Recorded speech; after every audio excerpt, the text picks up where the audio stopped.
We have seen the Indian rupee decline a bit during the trade today. Well, the Indian cues have been on the weaker side. There are import payments and that's weighing on to the Indian rupee. Also, the cautious global risk weighed down by the Chinese slowdown concern is something that also is playing a spoilsport for the Indian rupee. India bond yields and the overnight swap rates, though, have eased after that 75 basis CRR cut, not completely out of the surprise, but markets were anticipating a 50 and 75 really got the easing happen there.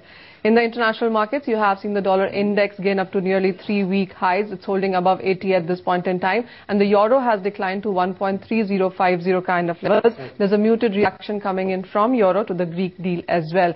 But it's an important week, not just for the Indian markets, for the international markets also, where you have the Fed and the Bank of Japan policy meetings in this week that is in focus. To the broking views then, and we have spoken to 4 of them. Religare is the only one advising a sell for the USD INR with targets coming around 50. Otherwise, it's the buy for the USD INR pair coming in from Nirmal Bang, India Forex and Angel, and they are expecting levels between 50.10 to 50.40 on the higher side for the rest of the day today.